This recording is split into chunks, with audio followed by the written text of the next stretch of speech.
NASM is giving you free courses. That's right, free courses each month just for being part of the NASM family. Learn about everything ranging from nutrition to strength, weight loss to stress relief, and everything in between. Click the link in the bio for information and to claim your free course before they're gone.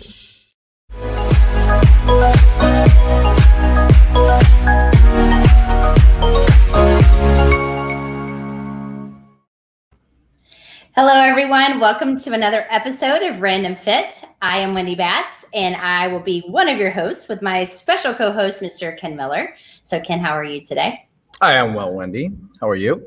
I am just living a dream. So, yeah. Well, I know, right? Well, today we're going to actually talk about playing the weighting game. And what we mean by that is we are going to discuss some amazing topics on the differences between using selectorized equipment, otherwise known as machines. We're going to talk a little bit about some tubing, talk about some free weights, and then talk about, of course, doing your body weight. So I think when we put it all together, sometimes it can be a little overwhelming when you go into the gym and you're not sure where to start. And then, I think we're going to be able to hopefully provide some great information and then talk about some pros and cons of each one. Yeah, and this topic actually brings me back to when I was still working in the health club down in San Diego. And, occasionally, even though I was on the fitness side of things, just the personal training and being responsible for what people do inside the gym, occasionally I'd have to take people through the gym and kind of give them the tour of what amenities we have. And, one of the sales pitches that the sales guys would have is like, we have over 10 tons of equipment. And, the big point is you're not going to lift 10 tons of equipment. So the next question is, well, what do you lift? I mean, because you had we're going to talk about the selectorized or the specific pieces of machinery that you're going to use to work on some specific muscles. You have the dumbbells and the barbells and the medicine balls and all of those things. So it just took me back to when I was actually talking to people about the gyms and what amenities that they have. And you know what, there's a lot out there, and what to use, what winds up being one of the big questions that people have when they walk into a health club or a fitness facility. I'm going to agree with that, because I know even in all the major clubs, even when I joined, when I moved, I joined a gym that was close to my house. And the first thing they say to me, because I don't always tell people that I'm a trainer, I tell people I'm an educator, and I don't always wear my NASM gear, because I know if people see it, then they're going to watch my every move. However, they're like, we can give you your first free personal training, session that's on the house. But basically what they do is just that. Let me show you how to use this, like seated machine, seated leg press, seated row. And I'm thinking to myself, why is everything just about machines? However, when you think about it, when you're new to the gym, I think that is a huge benefit for people, so they at least understand how to set things up correctly. And so, with me, because I have a foundation and I understand all the different pieces out there, I think it's a great place to start. However, when I really take 2 steps back, unless I'm doing some specific strength, I usually use machines I very seldomly or use them at all. I don't know if you do, but. Right. No, not really. But when you think about the environment today when it comes to training facilities, it's a lot more, I guess, I don't want to say complicated, but there's a lot more to it now than there was 25 years ago. So if you remember, Wendy, I think you were probably about 10 or 9 years old, 20 years ago, if that. But back in the day, it was just heavy equipment, like you were saying, the seated chest press, seated row, leg press. But the only other option was dumbbells and barbells. There was no, stretching and flexibility area. There was no foam rolling and these other amenities and functional fitness areas that exist today. So the choices and selection of equipment was a lot simpler, I'd say even 15 years ago versus what it is today. So now the selection of what to do and when to do it and where to do it and how to do it winds up being more complicated now. And I think with, as we are today, as the gyms and health clubs have reopened and people are going back into the gym facilities, you're not just relegated to what's in your living room or in your garage with your tubing and your dumbbells, however heavy your dumbbells wind up being. But now, as we're going back to facilities dedicated to exercise, there's a lot more we need to be educated on as far as what should we be doing and when should we be doing it. Well, I think you bring up a great point, because when the pandemic hit, those of us that would go into the gym and that's really all we knew how to use was machines, then it really became this, I have no idea what I'm doing. When we're like, hey, just work out at home, get you some dumbbells, get you a couple pieces of tubing, and when you do that and you're so used to lifting heavy, just sitting in something and just pressing or pulling or I think that was the big change too. And I was excited to do this podcast because it came to us as like, this is a topic you guys should discuss, because there are so many benefits to so many different things. Plus, as you guys know, Ken and I talk all the time about moving for the speed of life. And if you're always in a seated position all day at your job, and then you're, in the car and you're in traffic and you're seated in your car, and then you go home and have dinner and you're seated there, and then you sit down and watch TV. Well, when you go to the gym, if everything you do is still in that seated position, you really could be, feeding into some compensations of those muscles that are always in a shortened position all day long, because you're seated all day long. Right. And so that's one of the reasons when I say I don't use machines as often, is because I want them standing. I want them to use muscles that have been lengthened and, that need to be strengthened in order to help rebuild my posture. And so I think that's one of the benefits when we talk about, we've been talking so much about machines, that if you can use things such as just your own body weight and you can get yourself realigned so you move better, then you should be able to do that first, because I think that's one of the most important points. Why start adding external load to your own body weight if you can't even move your body weight correctly? Exactly. So to get into that, I think we need to kind of clarify first what options there are generally in a gym or health club. So we've talked about selectorized equipment, and that's equipment that's pretty much dedicated to one goal. Like you mentioned, Wendy, the seated chest press, seated this, seated that, seated bicep curl, seated tricep extension. So these machines actually do have a specific goal and purpose, and they're only really meant to do one thing. And one of the ways you can figure out what a selectorized piece of equipment is that they'll generally have a picture of of a person standing, a human figure, and it'll highlight those muscles that machine is intended to work on. So if it's a seated row, it might have the backside of a figure, and it'll show highlighted in red the upper back muscles, and that will be the goal of that particular piece of equipment.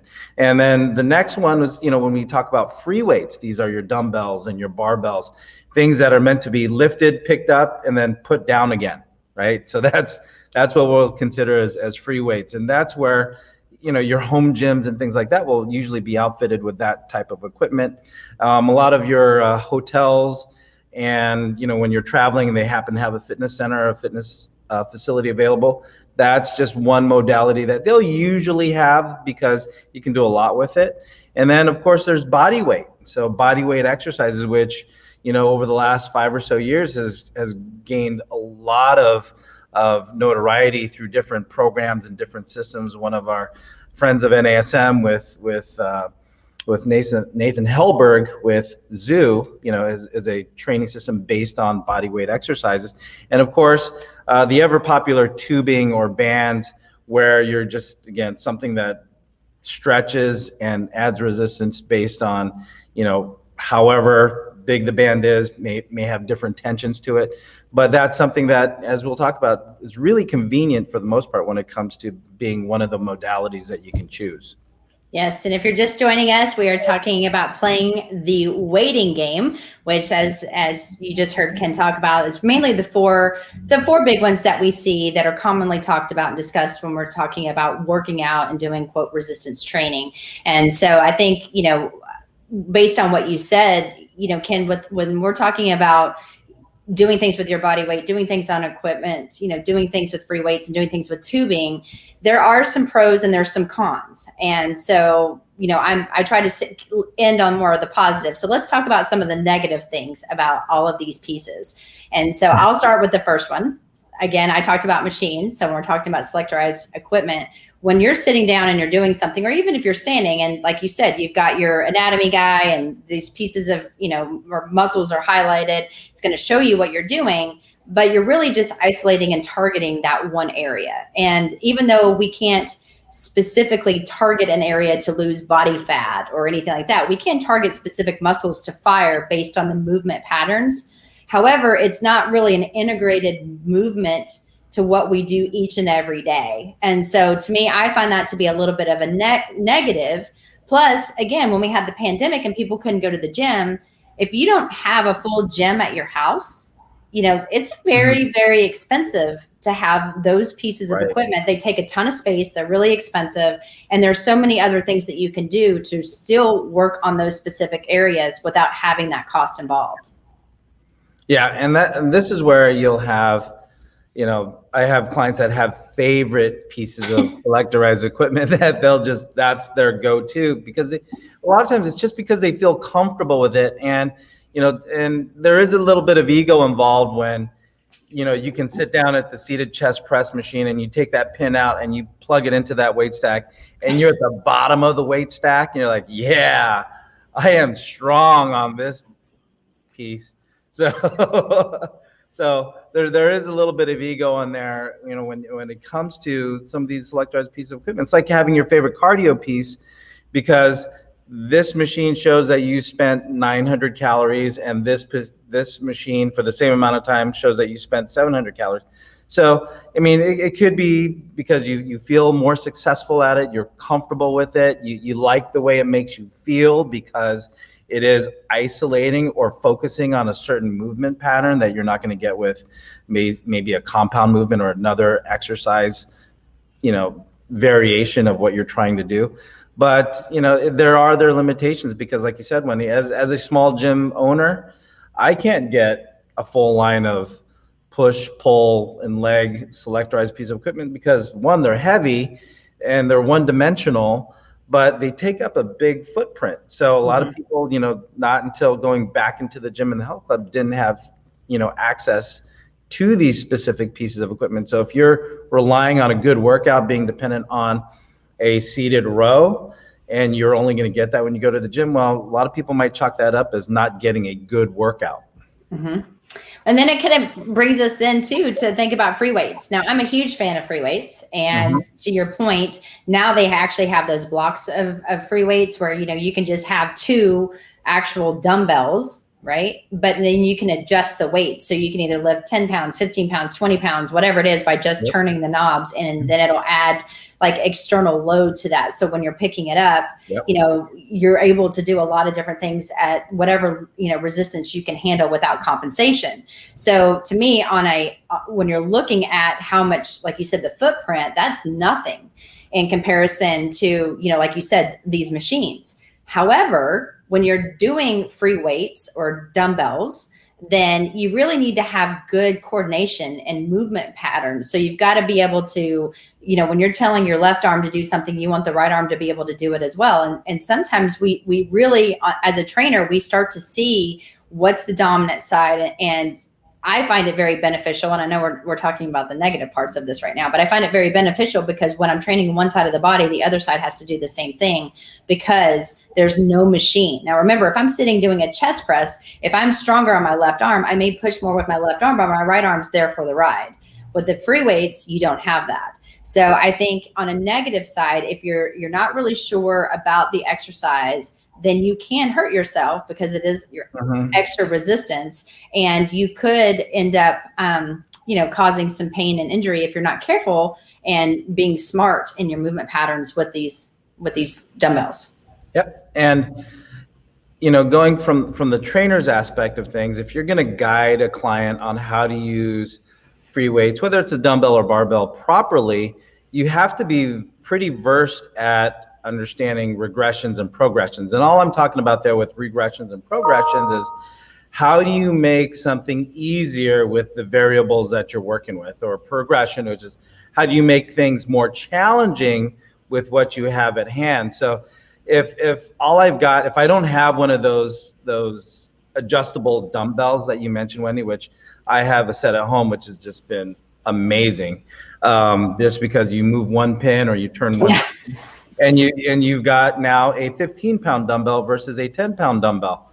But if all I have is a 10-pound dumbbell, how do I make that 10-pound dumbbell lighter, right? If it's too challenging, or how do I increase the challenge to make it seem heavier? So you do have to have some base of knowledge and information on how do you make things easier and harder with just one set of weight. So that's the other, so that's where education and understanding leverage and body mechanics on using a dumbbell or a barbell, because if you don't have a full line from 5 to 55 in 5-pound increments, you're going to have to, shade things a little bit one way or the other.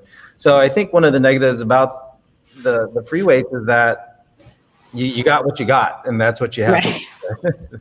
Well, and I guess, when you think of it, but to your point, I guess because I also have the adjustable one, just because of my smaller space in my house, makes a lot of sense to your point too on the footprint. It could take up a lot of space. And if you don't have a rack, you've got all these random, dumbbells laying all over your floor. So that is also, I think, a negative. But a negative that I have, if we move on to tubing, is I like tubing because you can easily order it. It's available. You can choose your thickness, which means the resistance. Again, that's more of the positive.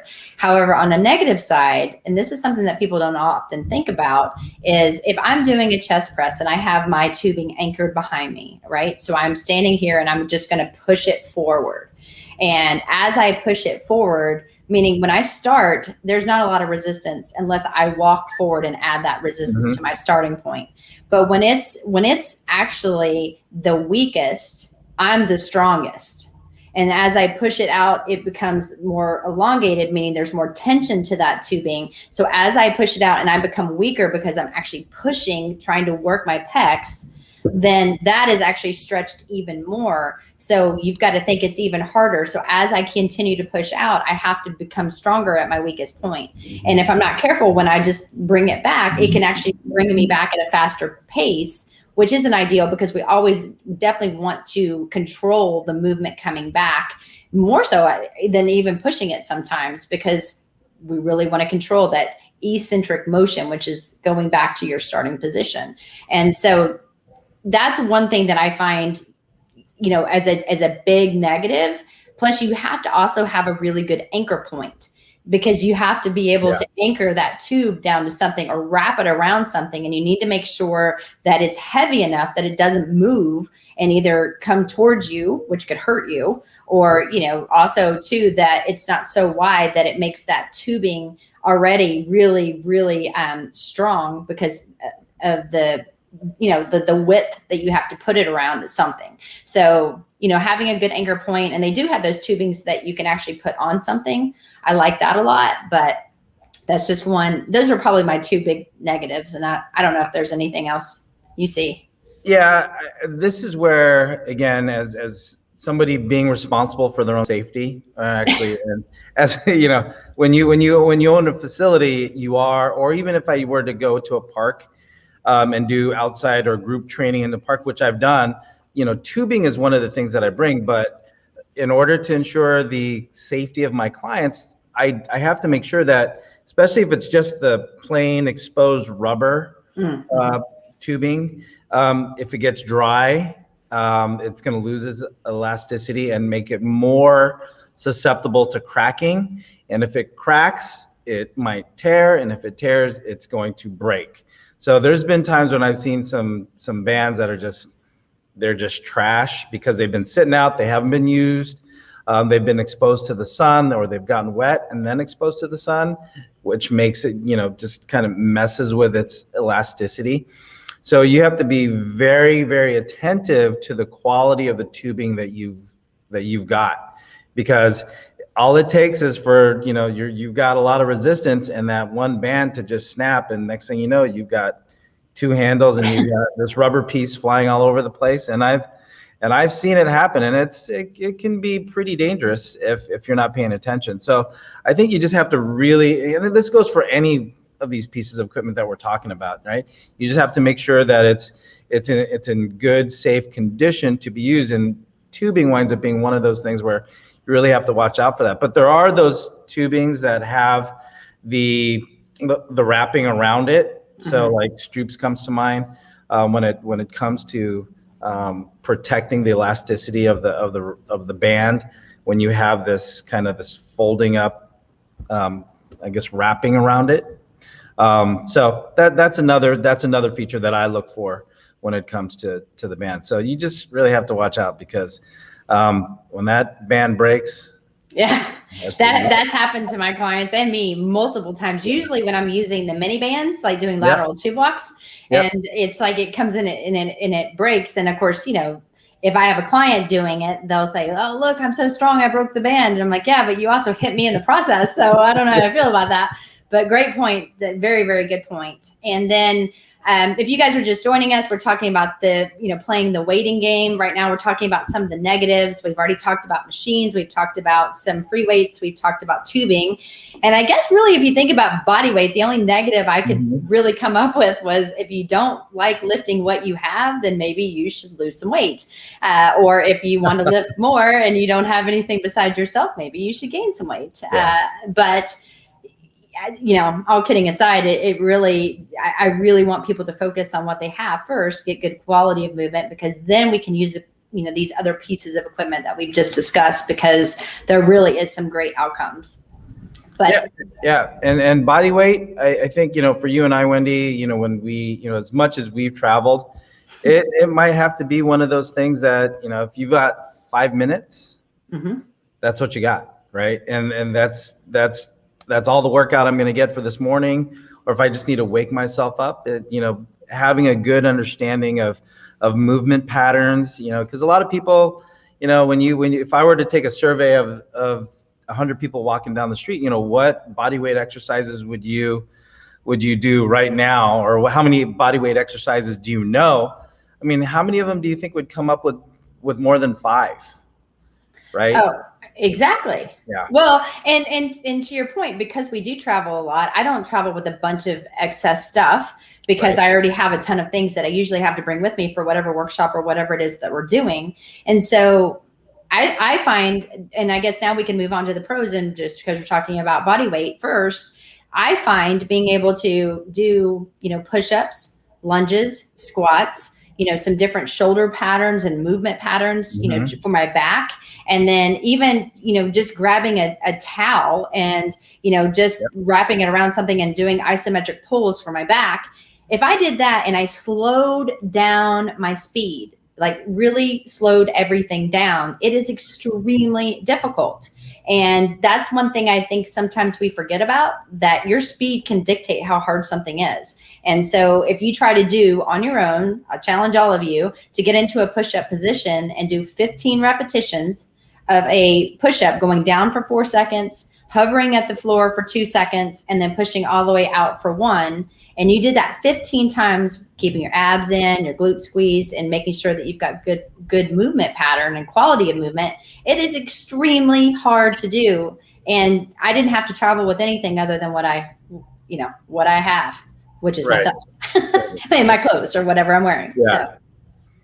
And I think, just to tap into that same idea, you're talking about changing your tempo, right? How fast you're doing something.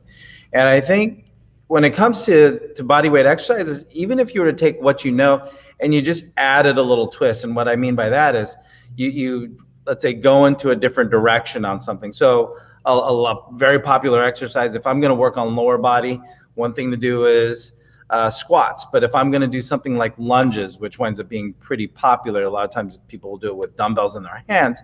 But if I take a typical lunge, if I asked you to do a lunge, people usually they would go with a forward lunge, right? They would step forward and then they'd step back to their start position. Then they'd step forward with the other leg and stand back into their upright position.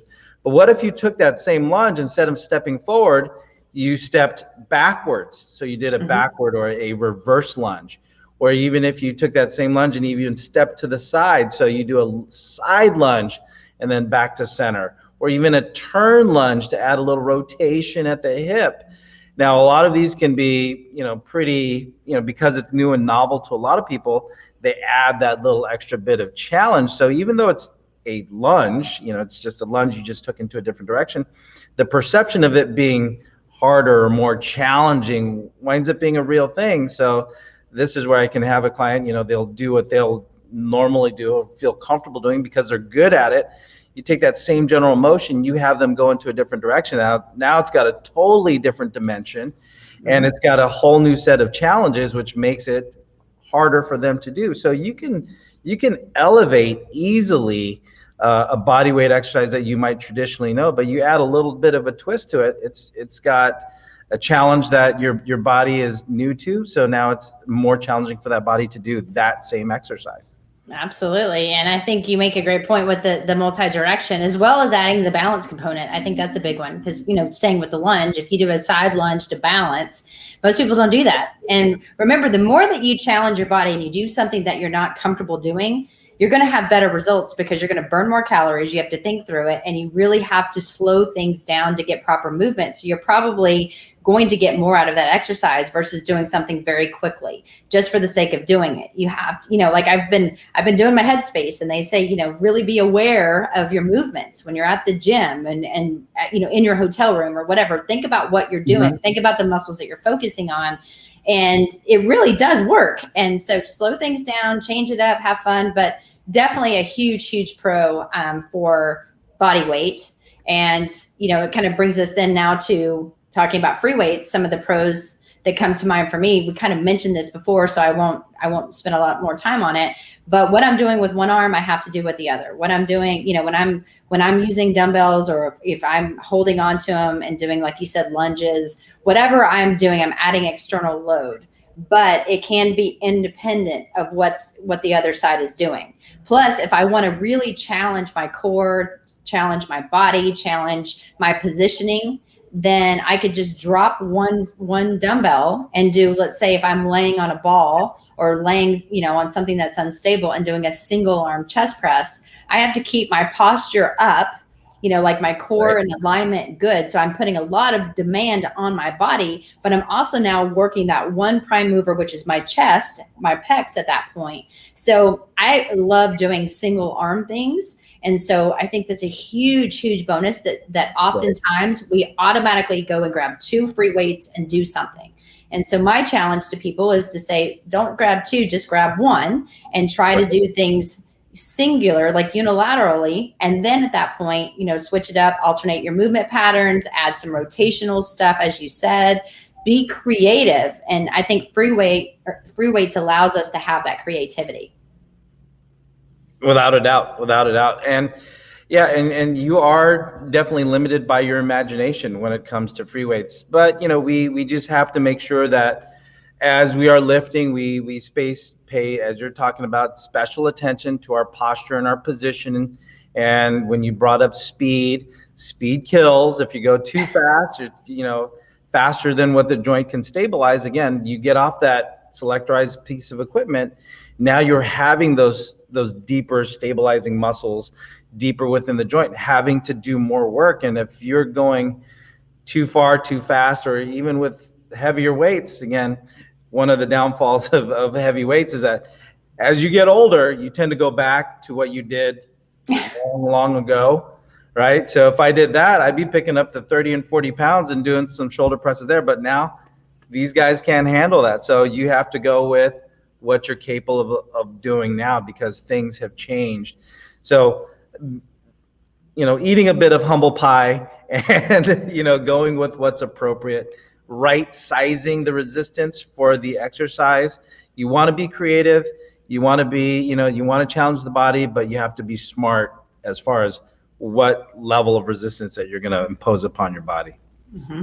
And I think too, so with free weights, I think we've said a lot of the pros. Yeah. when we think about tubing, there's a lot of commonalities that could also, when we're talking about, doing things interdependently. So what I'm doing on one side, I'm doing the other. We could still do with tubing because now we've got, external load. We're still trying to think about that. However, with that being said, if we know that we have a good anchor point and you're going to do something single arm or single leg, then oftentimes you're going to have to either hold, let's say you've got the ones with the handle, so tubing with the handle, and you're doing a chest press, you would actually have to hold both handles in your hand. So it's going to actually double that load. So to your point, you're going to have to be careful with your positioning, your form. However, another very big pro is if you want external load, they're super inexpensive in comparison to the other stuff we're talking about. Plus you can easily throw it in your bag and travel with them. Yep.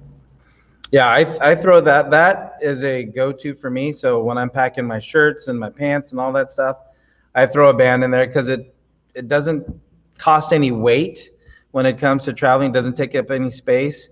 It's it's something that I'll just hook up onto the the foot of the bed if that's available, or a table in the hotel room, and you can rip out 10, 15 curls or rows or squats or whatever. But very, very convenient. But I laughed, I'm not trying to cut you off, but I did that at a hotel. I grabbed my tubing and tied it around a desk. And remember, when you're in a hotel room, it's probably not the most quality furniture. And so I started doing, some chest presses, and then I turned around and started rowing. And all of a sudden I noticed that the desk starts coming towards me, and I'm like, oh. So then I step back and it keeps moving. And then there's a lamp that's connected. It was almost going to be really, really bad. However, that's why it's important to always make sure that everything that you're doing, the anchor point and everything that you have, it's safe, because that could have been disastrous. So. Yeah, I've moved some furniture myself. I think we all have. You know what? When I need to move it, I can't. When I don't want to move it, it's easy to move. So that's exactly. Yes, and then of course some pros for me when we're talking about selectorized equipment or machines is if you're new to the gym. The pictures will help you. It teaches you proper movement patterns when you're trying to focus on specific body parts. It really does take the guesswork out. And if you're trying to gain size, it is a great, those are great pieces of equipment. I just say, as a side note, if you're going to use machines, try to switch it up and use some of these other resistance, pieces of equipment we're talking about. So therefore, your body is moving the way that we move in life, but then you're also working on specific isolated strength. Yeah, I remember my very first personal training client, Lori. She comes in, and she's got her goals. She's got this shoulder thing going on, but this was again mid-90s, and we had all this wonderful line of selectorized equipment. So what did I do? I mean, this is how I was trained. This is what I knew. So I put her on the seated chest press. And my script as it went with Lori was, all right, Lori, this is a seated chest press machine, right? It's designed to challenge the front of your chest and your shoulders. And this is how we adjust those seat. Here's where we adjust the weight. When you set up on here, here's how you grab the handles and then you push, right? I want you to go at this speed up and this speed down. And that was how I taught my first client, was on a selectorized piece of equipment. And I bring that up right now because it was easy, right? I didn't have to talk about mechanics, head position over the shoulders over the hips.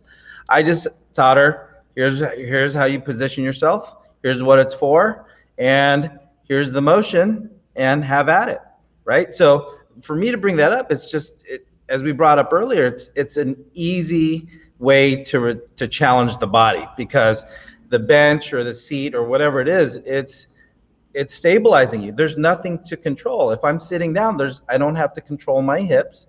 I do want to make sure I have a good, position with my low back. I want to make sure that I'm sitting as tall as I can. But outside of that, the machine is taking care of a lot of things that your body doesn't have to when it comes to posture and position. So that's one of the easier things, whether it's good or bad is up to the listener. But it's one of the benefits of having selectorized equipment, because somebody can exercise.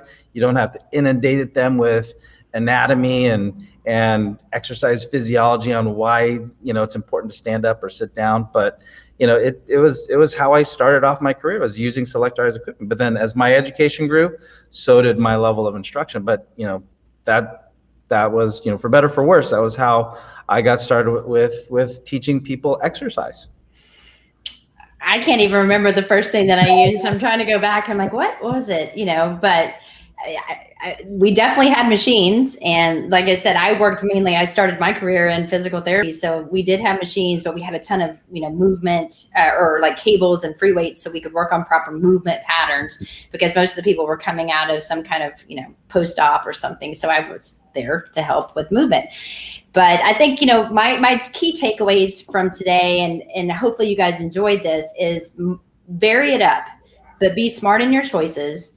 And if you're always doing machines, do something different, because eventually every 4 to 6 weeks, your body is going to adjust to whatever demand you're placing on it. And it's just going to get to know, if you're used to doing machines and that's all you've ever done, think about how often in life do you have just one specific movement and you're not adding in all different types of movements. It's very seldom. Meaning if I'm going to press, I may press outward, forward, to the side. But if I'm in a locked piece of equipment, I'm only pressing this one way. So train for life, add some variation to your workout. Just understand that if you are going to use some of these different pieces of equipment, you want to think about the pros and cons and always set yourself up for success. So choose the right band in your tubing. The thicker the band, the harder the resistance. So be smart. And like you said, check your ego at the door and really focus on slowing down your tempo, work on your movements, and then just have fun. Be creative, like you said. Be creative. And I think, well, for me, one of the takeaways is, people, trainers, clients will always ask, well, what's the best exercise to do? Or in this case, what's the best piece of equipment to use?